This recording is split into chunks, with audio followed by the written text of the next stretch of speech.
Within the trunk of almost every internal combustion vehicle on the road today, there exists a specific set of contingency equipment: a spare tire, a mechanical jack, and a lug wrench. The primary reason modern motorists are compelled to transport this added weight across every mile is a fundamental vulnerability in contemporary automotive design. The four structural components supporting your vehicle are essentially high-durability rubber membranes pressurized with atmospheric air, and a single, sharp object can render them useless in a matter of seconds. The systemic costs associated with this pneumatic reliance are staggering.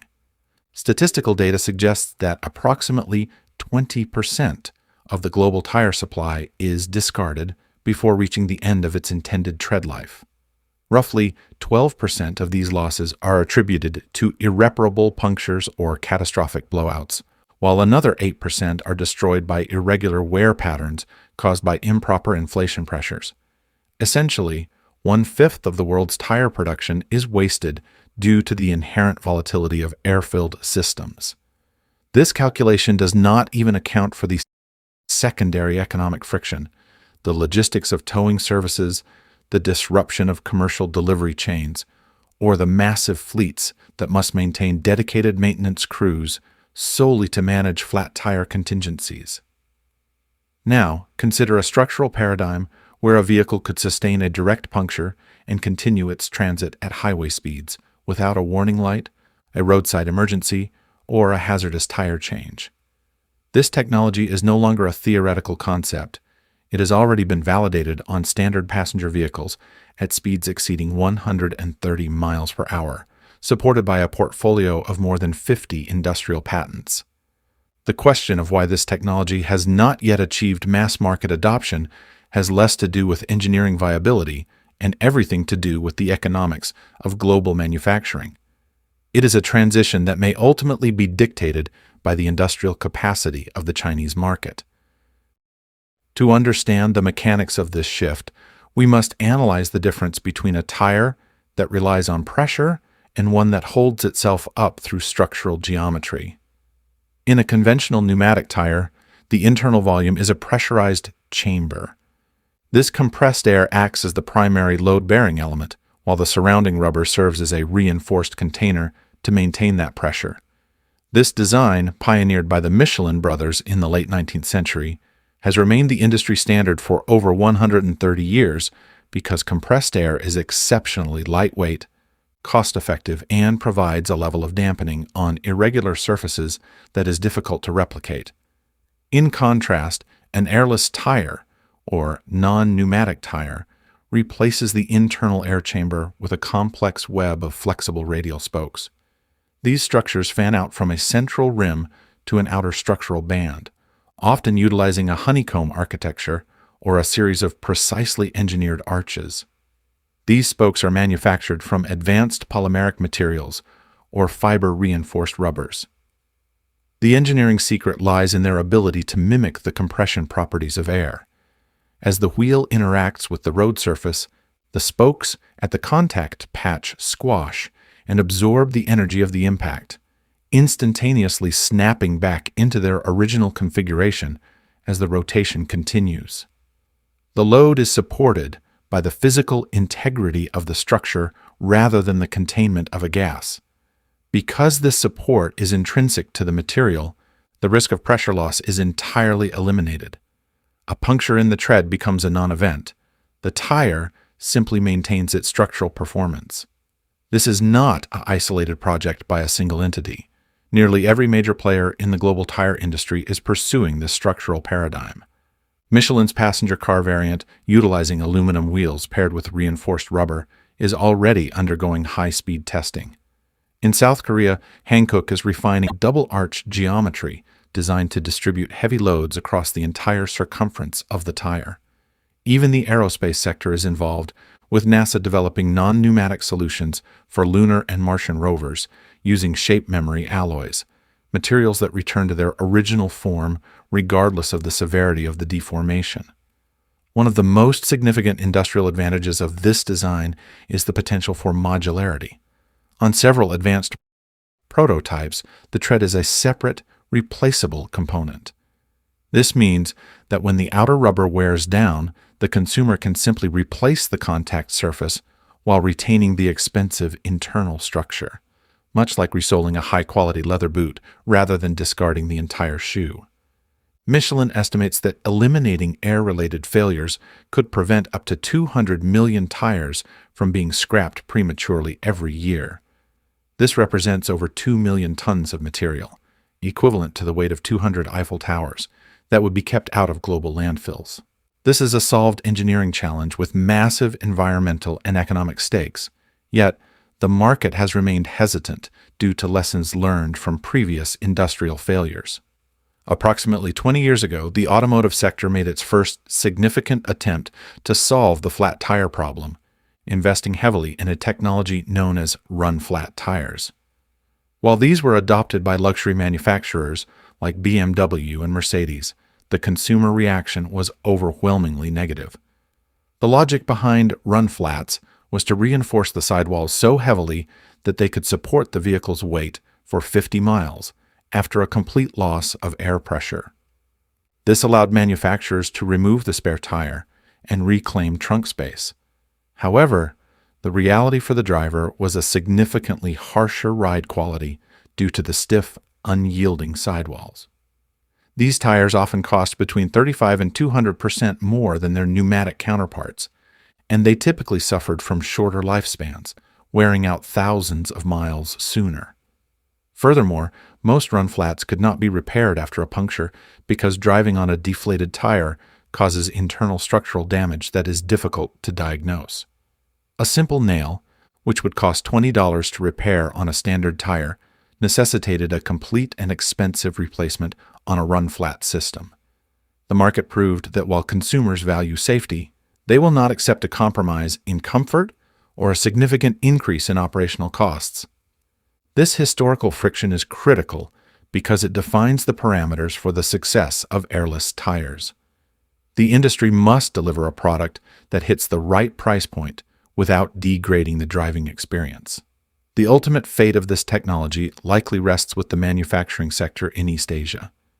The primary barrier to promising innovations is rarely the science itself. It is the scale of production and the resulting unit price.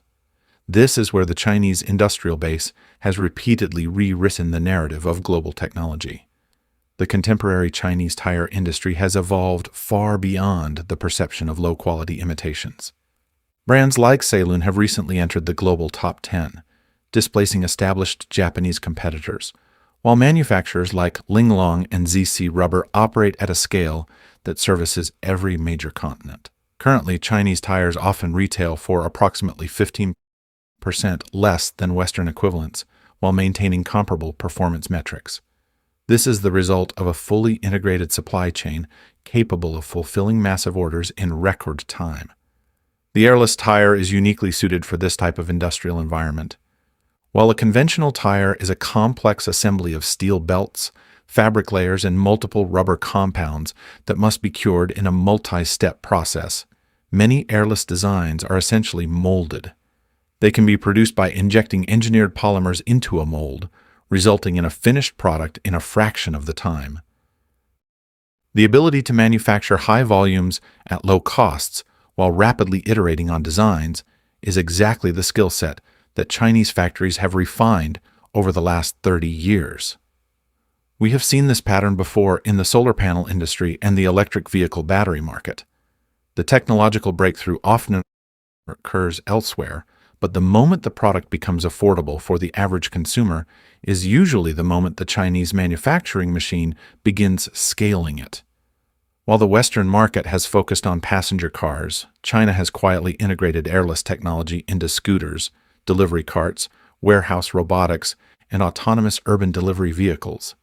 In cities like Beijing or Shanghai, thousands of shared bicycles already utilize honeycomb airless tires to eliminate the maintenance costs of flat tires across massive fleets. For a company managing 100,000 rental bikes or a warehouse full of robots, a flat tire is not merely an inconvenience, it is a significant operational expense. By adopting airless technology, these fleets have eliminated a massive cost category overnight. Each of these industrial applications serves as a high-volume trial, allowing manufacturers to refine their molding processes, lower material costs, and gain the empirical data necessary to target the ultimate prize, the massive global market for passenger vehicle tires. The shift is already happening at an immense scale, largely unnoticed by the Western consumer. But it is this industrial momentum that will eventually determine when airless tires arrive in your driveway. The engineering hurdles separating a laboratory prototype from a mass market product are substantial, but in the context of global manufacturing, the real competition is being decided on the factory floor.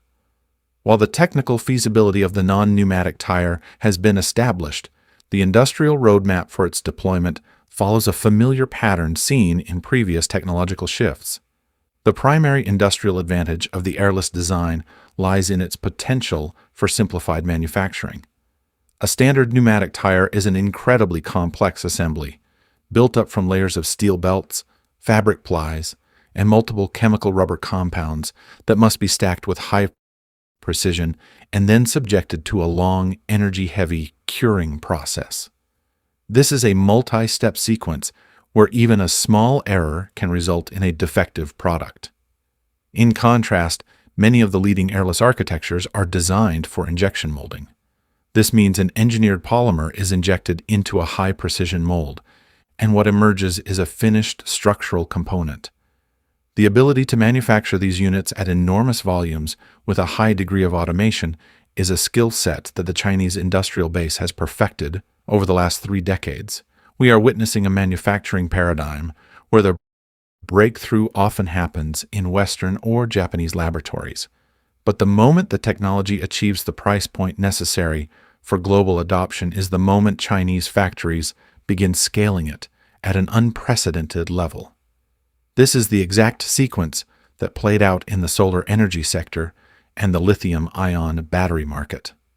For years, those technologies were considered niche or prohibitively expensive until the Chinese manufacturing apparatus reorganized the entire supply chain and collapsed the unit price. A similar shift is currently underway in the tire industry, though it has largely escaped the notice of the average consumer. While Western analysts have been waiting for the first high-profile launch on a luxury passenger vehicle, Chinese manufacturers have bypassed that traditional route and focused on the high-volume utility sector. Thousands of autonomous delivery vehicles, warehouse robotics, and shared bicycle systems across major metropolitan areas in China have already transitioned to non-pneumatic tires. For a logistics operator managing a fleet of 100,000 units, the flat tire is not an annoyance. It is a critical line item expense that drains profitability. By adopting airless technology, these fleets have eliminated the labor and logistics costs of tire repair and replacement entirely. Every one of these applications serves as a massive, real-world test bed. With every batch produced, the molding processes become more refined, the material science becomes more durable, and the manufacturing cost continues to decline. All of this hard-won industrial experience is pointing toward the most valuable segment of the market, the 4 wheels sitting under your personal vehicle. However, moving from a slow-moving scooter or a warehouse robot to a high-speed passenger car introduces 3 specific engineering challenges that the industry is still working to resolve. The first, and perhaps most significant obstacle, is thermal management. A conventional tire is supported by air, which provides a natural buffer and a degree of cooling. In contrast, an airless tire is a dense physical lattice that is constantly flexing as it rotates. This repeated deformation generates significant internal friction, which manifests as heat. At the low speeds of a forklift or a sidewalk robot, this heat buildup is negligible. However, at 75 miles per hour on a summer highway, that heat can become a destructive force, threatening the structural integrity of the polymer spokes. Finding a material that can withstand these thermal cycles without losing its spring-like properties is one of the primary reasons these designs have struggled to make the leap to high-speed highway use. The second major challenge concerns the physics of mass. Replacing a hollow chamber of air with a solid structural web inevitably adds weight to the wheel assembly. In the automotive world, this is known as unsprung weight, and increasing it can negatively impact both the vehicle's handling and its fuel efficiency. For the burgeoning electric vehicle market, where engineers fight for every ounce of weight reduction to protect driving range, a heavier tire is a difficult trade-off to justify. The third problem is one that few observers anticipate until they see the tire in action, and that is the issue of environmental debris. The open, fanning spoke architecture that allows the tire to function as a spring also serves as a series of open cavities that can trap mud, heavy snow, and road gravel. A tire that is unevenly packed with frozen slush or heavy clay becomes an unbalanced wheel, which the driver experiences as a violent vibration in the steering wheel at highway speeds. While engineers are currently developing various covers and protective inserts to shield these spokes from the elements, the problem remains complex because the open nature of the design is central to its performance. Beyond the technical challenges, there is the deeply unglamorous reality of safety regulation. A tire is a critical safety component, and any radical new architecture must undergo years of rigorous, government-mandated testing before it can be legally sold for road use. This regulatory clock runs in years, regardless of how innovative or brilliant the design might be. For a manufacturer, getting genuinely confident in a new product takes a staggering amount of empirical data. These components have to perform flawlessly in 100-degree desert heat and on sheet ice at high speeds, even after years of neglect and countless impacts with potholes. No major manufacturer wants to be the entity that gets this wrong, which explains why established players like Michelin have been cautious in their commercial rollouts. However, it is important to notice what is absent from this list of obstacles. Not one of these problems is a fundamental question about whether the concept of an airless tire actually works. The heat issues are a material science challenge, the weight issues are a design optimization challenge, and the debris issues are a geometric engineering challenge. These are exactly the types of problems that are typically solved through high-volume production and iterative testing.